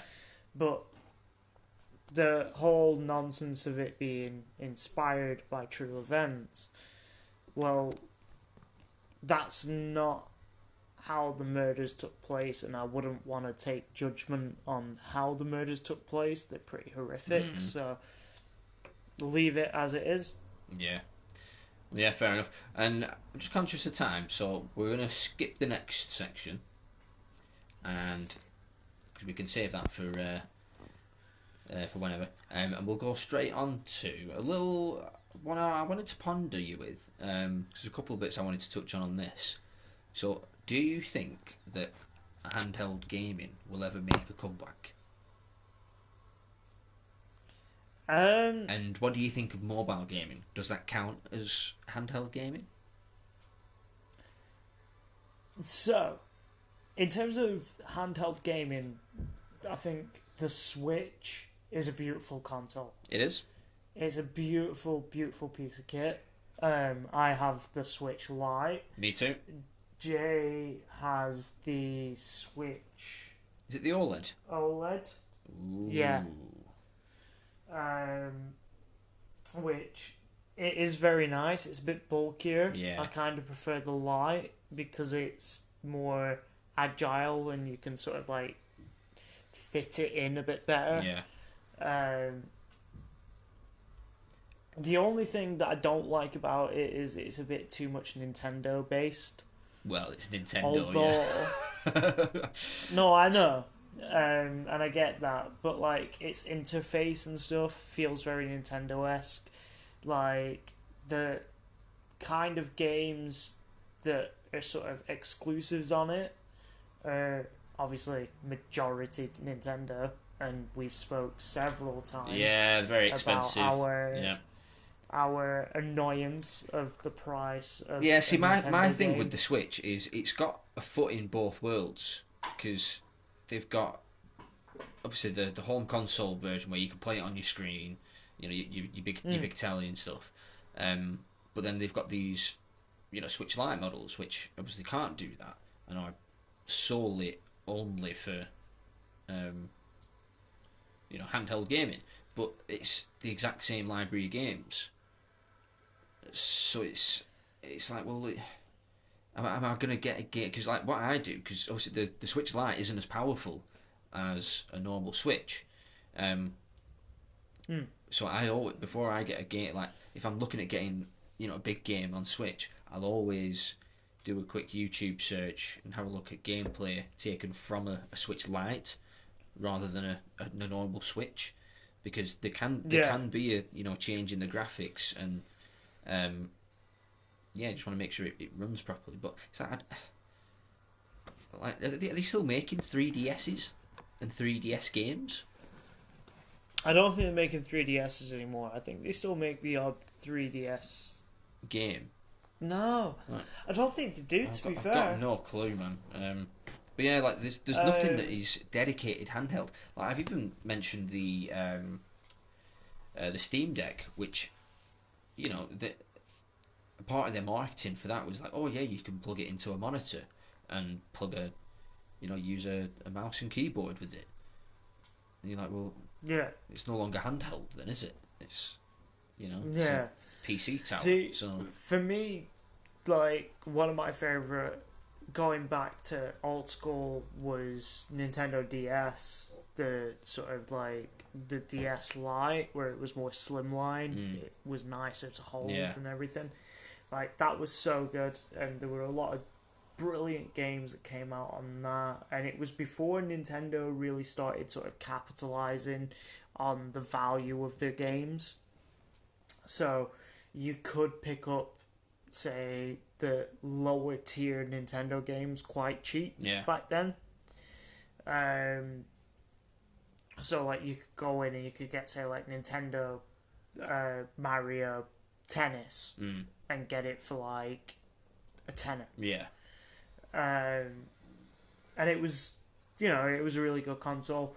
Other than that, there's been like PS Vita. I really enjoyed that. I thought it was quite an outstanding piece of kit. Yeah. Like for its time. I had the PSP. I never had the Vita, but I remember getting the PSP, and that was an OLED screen back in 2000 I don't know, like 8. I want to say PSP, maybe a bit earlier. The thing is, PSP 2006. Yeah, that sounds about right. Yeah. The PS Vita, like the issue they had with it is that PlayStation didn't have enough faith in it. Yeah. Yeah, Sony have always been a bit like that. Yeah. Like they sort of brought it out and were a bit like, and they brought out some really good exclusives for it, like Gravity Rush. There was the Uncharted spin-off. Yeah, Golden Abyss. There was the Killzone spin-off, which actually played really well. There was talks about there being an Infamous spin-off brought out for PlayStation Vita, which never got made. I want a PS Vita too. Like, why not? Come on, man. Yeah, no, to be fair, with the current generations and like the way that Nintendo Switch have sort of shown how it can be done, the thing is, it's when they start bringing out like a new generation and stuff like that, and then when they start making older consoles obsolete, that's when it gets a bit annoying. But now, because we're in the age of the internet, that shouldn't necessarily be a problem. Yeah, they should be able to. But I feel like have them last. I feel like it's still gonna present as a problem. Yeah, you're probably right. Like people talk about, like one of the main things people talk about with the Steam Deck when they first get one is the size, because it's massive and it's quite heavy. Because obviously they've stuffed all this power inside, and they still wanted it to be handheld. So it's a weird one. Like nobody's really going down the handheld route exclusively anymore. No, like, they don't have that standalone sort of segment to it. Although it does bring us on to mobile games. Like, is it because everybody's got a smartphone in the pocket and there's games on there? See, I do. There's the odd few mobile games that I enjoy. Yeah, I wanted to point one out as well. Yeah, go on. They're usually really basic. They're usually sort of just a mindless game that you can play. Time killer. Yeah. Like, there's one that I'm playing at the moment that's called Guardian of the Cards. Alright. Or something like that. Card game? And it's a card game. It's very much like Slay the Spire. Right, yep. I think I downloaded it shortly after playing Slay the Spire and was like, oh, this looks similar. Yeah, there's quite a few clones of them out there. The one that I'd recommend, which is another card game, I think it's not been out that long. It's called Marvel Snap. So it's basically Gwent, but with Marvel characters, and it's hella fun. I've probably put what kind of Gwent though? Like Gwent from there's 3 lanes. So there's like that's the best way to. So technically there's like 3 arenas when you're fighting, and you have to win 2 out of 3 of the arenas to win the match. First hand you've got 1 energy, and the next round you've got 2 energy, and it's a maximum of 6 rounds. So all the games are pretty quick. It seems really well balanced. There's loads of different like abilities on the cards, and some of the abilities on the cards like link in quite well with the characters that they've got. So yeah, it's really good. And it's like, well, why would like a Sony or a Microsoft or even a Nintendo these days, why would they bother investing in a handheld device that has to have, specific handheld games and stuff? It's like, I think we might not get a dedicated handheld ever. I'm not too bothered about it being a dedicated handheld console, as long as it's a handheld console that can run the kind of games that you want to play in a sort of handheld setting. Like, we've both stated on the podcast several times how our Switches are basically just indie simulators, or we only ever really play indie games on them. Like, it's a sort of console that's designed for user accessibility. So, like, whatever kind of gaming style you're into, you can invest into. Like, if you really wanted, you could take sort of competitive gameplay up with, like, say, Mario.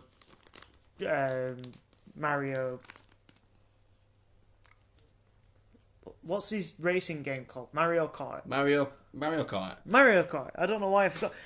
You know when you have those moments where you just think, I had no idea what you were after then. I didn't know you'd forgotten the word kart. I forgot the word kart. No, I kept saying it in my head, but then thinking, that doesn't sound right. It sounds too basic. But yeah, like, you've got that style of gameplay, but then you've also got a lot of the casual games that you can play on, like, Nintendo Switch.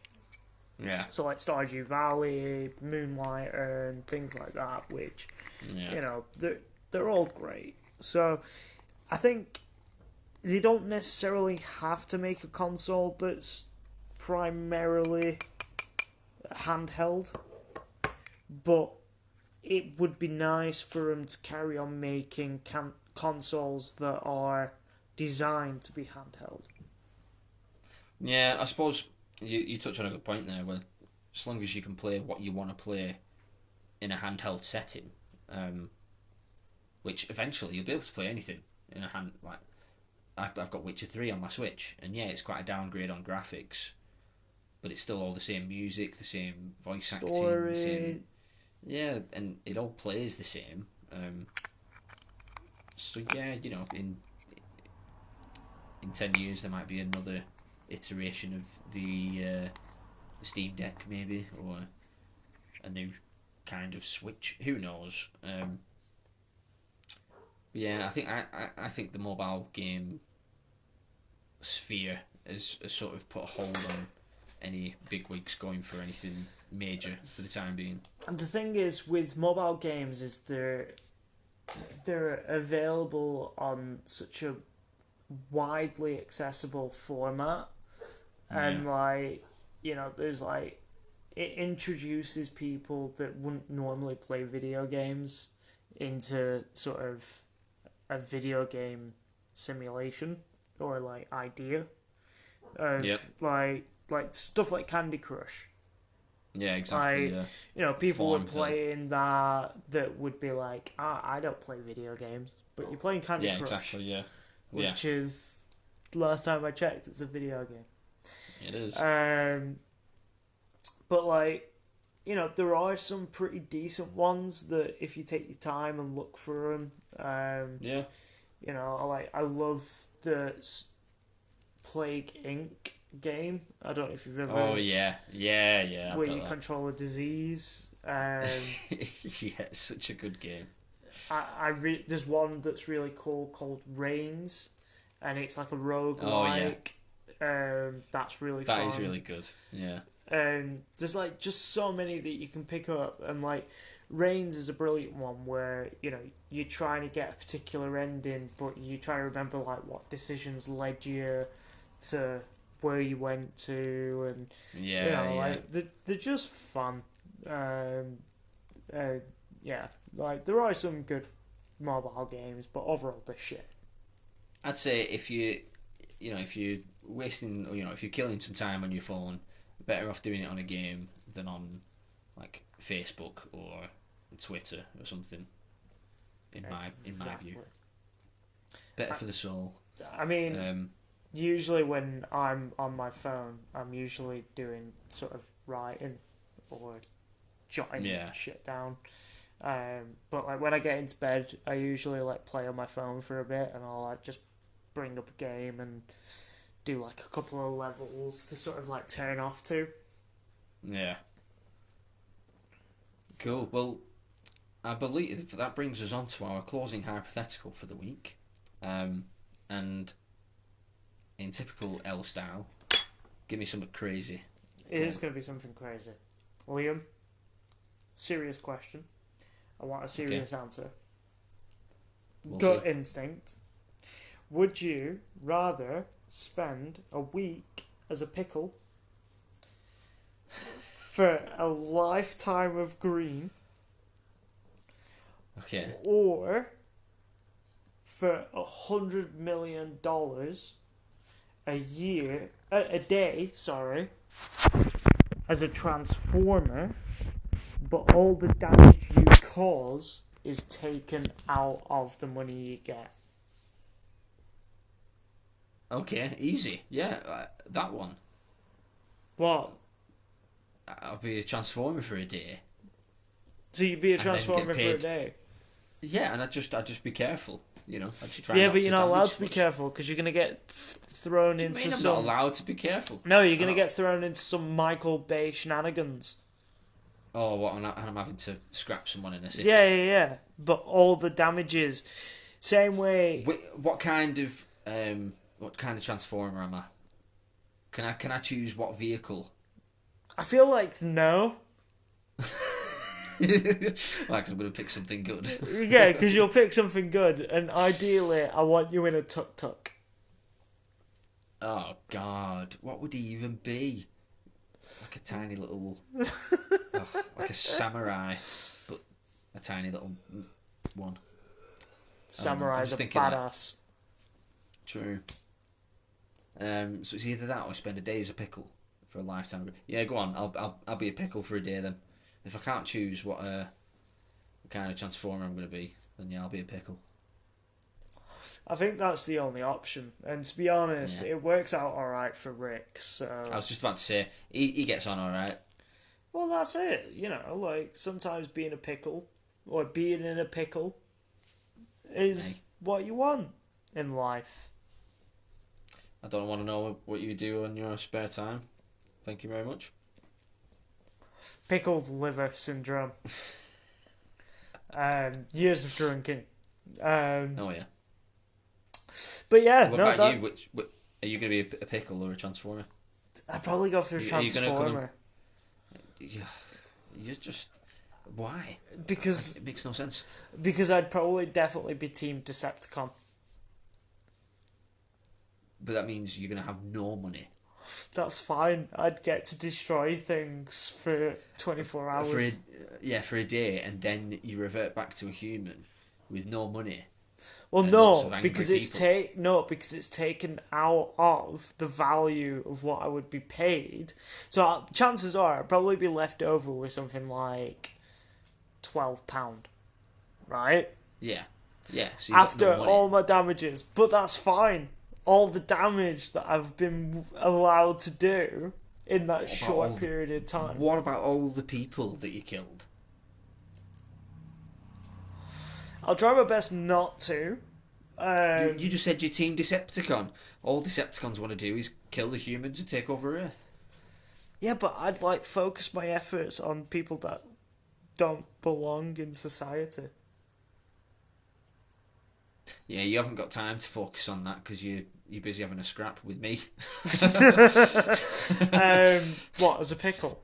I think I'd win. Yeah, I'm a pickle, but I've got the armour on. I've got some... I still feel like I'd win.